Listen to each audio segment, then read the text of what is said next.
Okay. Well, my name is Thomas Regan-Lefebvre, and I am the coordinator at Transport Hartford.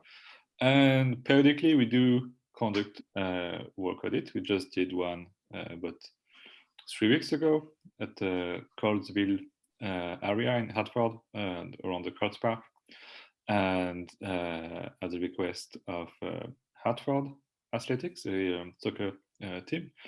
And Sarah, who is there, maybe you want to say a few words, Sarah. Sarah has a long track record in doing work audits and presenting them. So she's, I mean, we're going to present together, but she's behind the design of this presentation. So, Sarah. Hi, I'm Sahar Amjad. I'm the assistant coordinator at the Transport Hartford Academy, and I'm also fairly new to walk audits. I've only been doing them since last summer, and some of the examples that we use here are going to be from our summer internship program and the walk audit that I helped conduct with those summer interns. So looking forward to any questions that might come up and hoping that everybody can learn a little bit more about walk audits today. Great. All right. So let's go to the next slide. And so, what's a work audit, Sarah? What are we supposed to learn in this process? So essentially, as it says on the slide, it's an assessment of safety, accessibility, and comfort of an area with respect to pedestrians. And we also want to include bicycle riders in that conversation because that, especially in the COVID-19 pandemic, has been a growing population. It helps to evaluate bicycle safety and bus transit facilities, how effective they are, how safe they are, and how accessible they are. And they can be conducted by community members, which is one of their strong points, that any community member who sees an area of concern, traffic concern, pedestrian, bike user concern, they can gather a group together and conduct a walk audit of the concerning space.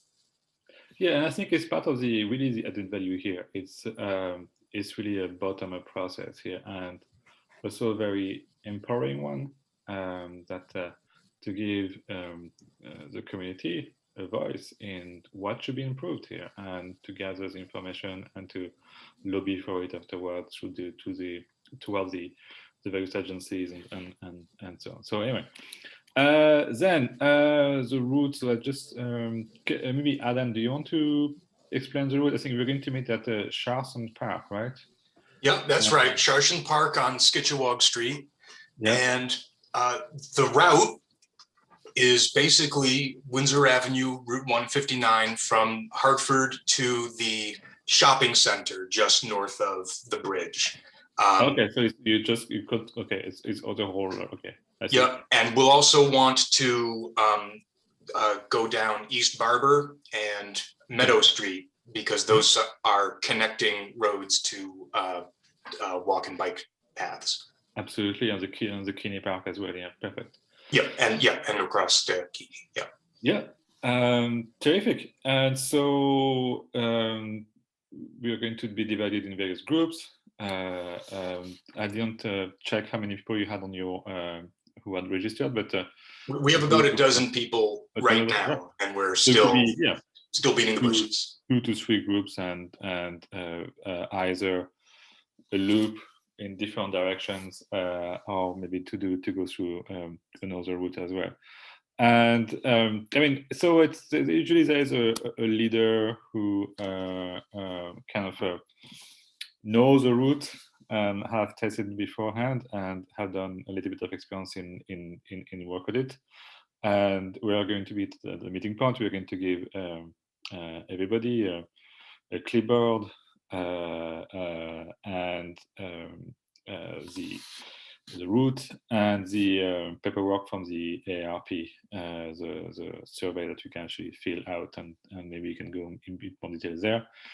And I mean, there is no Windsor. You don't have an app where you can actually report a defect on the road and so on, right? I mean, in Hartford we have something called Hartford 311. We can actually say, well, this street needs a.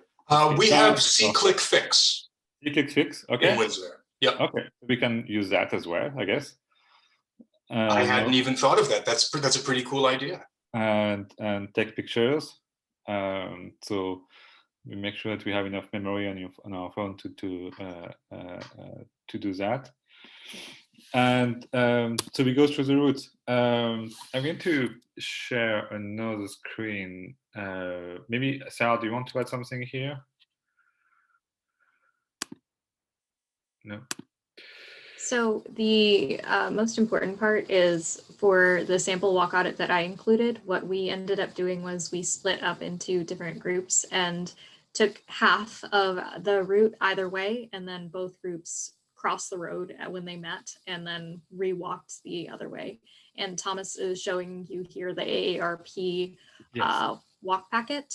And the way that we found most effective, usually in walk audits, what happens is one group will walk down one path and focus on each one of the sections that you're about to be shown. But what we found most effective with our group was to have each individual group focus on a certain section, and you were able to get more detailed data that way. Yeah. Or an alternative is to have one individual who focuses on one item, such as, for example, here we have issue for pedestrians. So the way to fill out the survey is to click here and write the location and so on this column. But another way would be somebody who just focuses on sidewalks or on another person on job behavior and so on, so that we have a full survey as well. We usually have a lot of data anyway to process after that. It's one of the things. So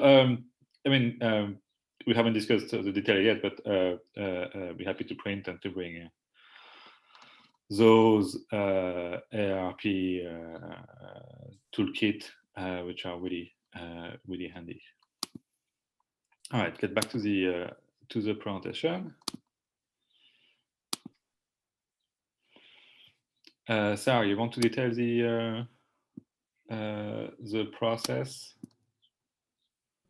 Sure. So like I was saying earlier, and as mentioned here, if you have a larger group, I know you said you have 12 people, it would probably be best to split everybody up into groups. And again, the way that we found it most effective was to have each group focus on one of the 5 sections that is mentioned. And then we encourage safe phone usage for photos and notes. And then that's one of the reasons that we collect emails, so that the reports afterwards can go out to everyone, but anybody who's interested in pictures of city officials, wanted pictures if they were joining in, if community members wanted to post to community pages, they have access to that.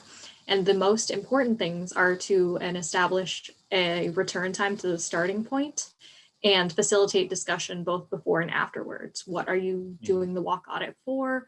What have you learned? What are the most important things for the group leaders to mention in their report? And then after collecting the notes, create the report. That's really the only step that's left.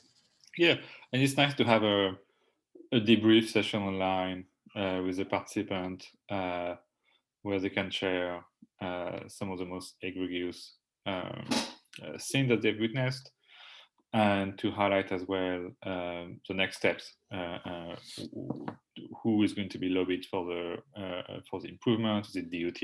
Is it the municipality and so on? So that's also a way as well to gather information. We to create a shareable document where people can actually drop their pictures and so on. So that's pretty handy as well. So writing the report, we haven't decided who is going to write the report, but to talk about that later on. We'll flip a coin. It's been the thing.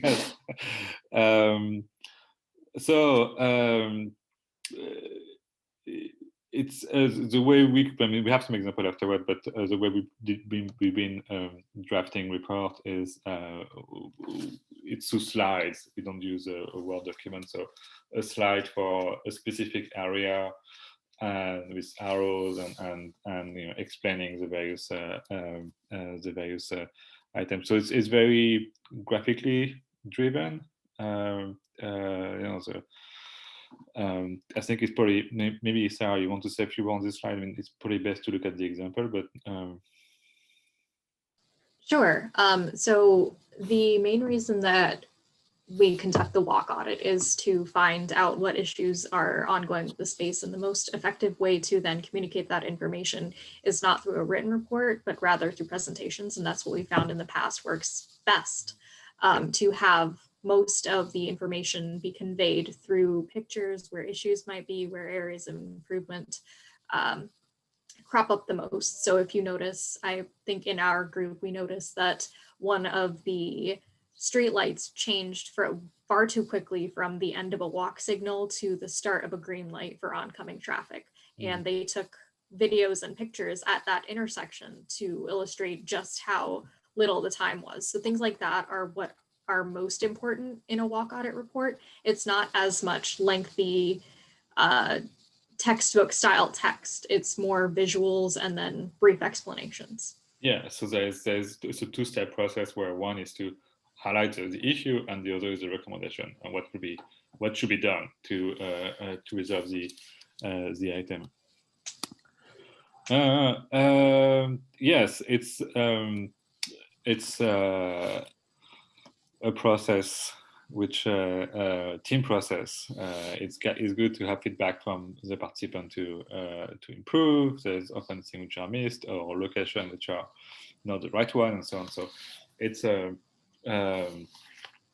where we get the most out of it. And so we have some example here. Is the one, I think I see a picture of you somewhere here, Sahar, right? Yep, that's the back of my head right there. So this is the sample walk audit. This is the one I was talking about, and you will see more example slides on the next page. But this is generally the format you want to take. It shouldn't be too lengthy in text. I think the background slide that I've included here is the largest chunk of text, and that should generally include a picture of an invitation or an event listing, so that it can be further clarified who was there, who might have been able to show up, how widely it was broadcast, things like that. And then the attendees, not only to thank the people who showed up, but to, if this document is going to be passed on to city, local officials and to planning departments, to let them know that there is community support and there are people out there who want to see these changes met. And then the next slide should have more examples from that one. Again, the most important things for that walk audit would be to lay out your route, and not only to lay out the route itself, but then the specific paths that each one of the groups took, so that whoever's reading the report can have a good understanding. And then from there, again, you see the heavy usage of pictures, not as much text. All of it is just the problems that are in this section, specifically highlighted in those sections, or pictures taken of specific intersections with the problems and the recommendations listed. Good, thank you. So yes, we've done a few work audits. Most recently, again, in Hartford, this is where we are, and the Coldswitch is going to be designated a state park soon, and has been slower with the pandemic to organize those work audits. But we've been in close discussion with the team in Hartford, with probably know Sandy Fry, and we're going to do many more work audit in the next couple of months. That's probably it for this presentation. If you have any questions, we try to answer them. I just pasted a link in the chat to the Washington Street walk audit report. And as I'm looking at it, I think like I'm seeing a heat map of car crashes. This is something maybe we could split up. I think we can divide and conquer. But so that, yeah. Sorry, I don't mean to interrupt. That heat map is specifically for Hartford. I'm not sure if that was created by people who lived in Hartford, and I haven't seen a similar one for other towns and cities across Connecticut. So that could be something that perhaps after this walk audit, you look to develop for Windsor. Okay, so what I'm trying to visualize the flow of of distance versus time. Yeah. Like, how long typically does it take to evaluate a segment of road or an intersection? Just trying to put together how long this might take, and as if we send people in opposite directions and then back, the best way to arrange that. I think so. For example, in the last week I did, it was 2.5 miles, something like that, and so for each loop, so it was 1 hour for 2.5 miles. Generally speaking, 1 hour is a good time limit to set for walk audits, just to make sure that you don't sprawl too much and it still remains a little bit contained. I think what's more important is staying on time and fully detailing the section of the street that you were on, spending more time fully gathering all the data you can. And if you can't make it throughout the entire route, that's okay. You can turn back, just having as much detail as possible within the time limit. Depth being preferable to breadth in this case. Yes. Yeah. Okay, great. And a 1 hour time frame makes it easy to ask people to reassemble and actually come back so we can debrief. Yeah, and I'm seeing the. And we'll have refreshments. Oh, it's very, very generous. I'm looking at the Washington street work audit, and it was 0.8 mile, so each way. So that's 1.5 miles for. Because you did the two ways, right, Sarah, for the Washington street? Yes, and I put this presentation together, but all of the information comes from the reports, the individual section reports that our interns wrote up. So I had a lot of detail to pull from. Yeah, I can see, where is it here? Yeah, it's here. Right. Okay.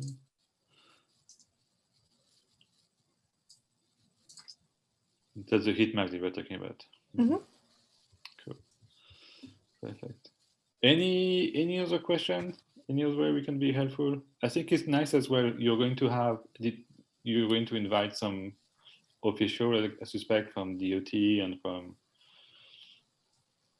the various agencies. Adam. Yes, we haven't figured out who exactly will be there, but yeah, we have the state and Jim, are you coming?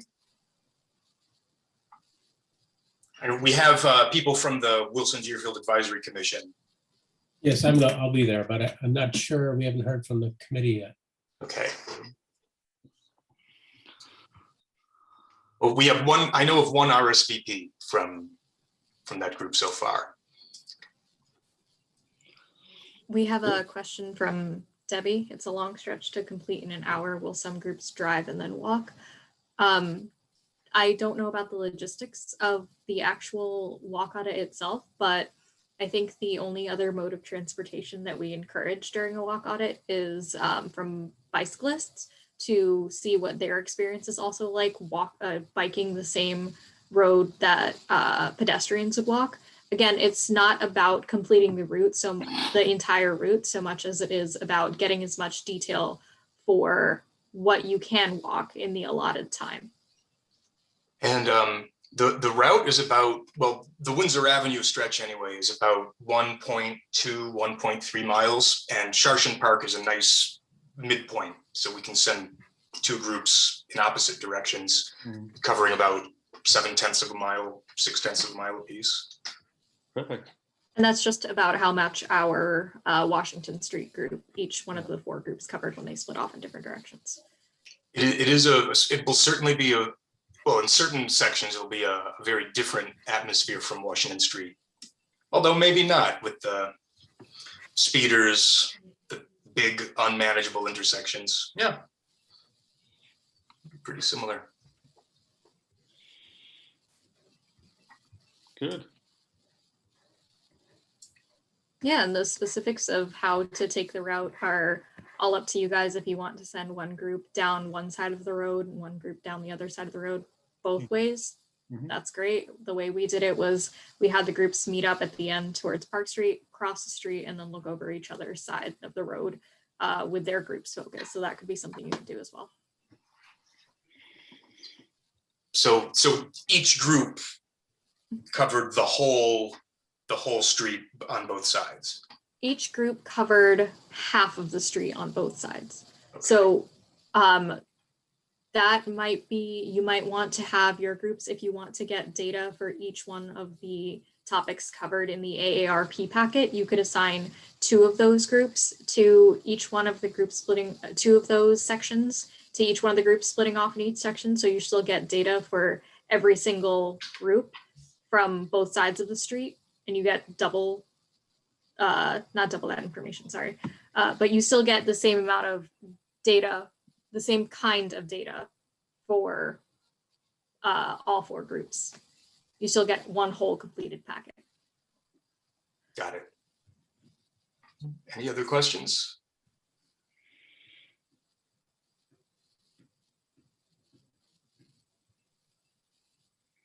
Well, I feel more prepared. Good. Well, we're here to help. Yeah, happy to help. We're looking forward to it. Me too. All right. Debbie, Mary, Jim, see you on the 22nd or before then. Okay. Okay, Thanks for All coming. right. Have a good night, everyone. thank you. Bye-bye. Bye. You too. Thank you. Bye-bye. Good night.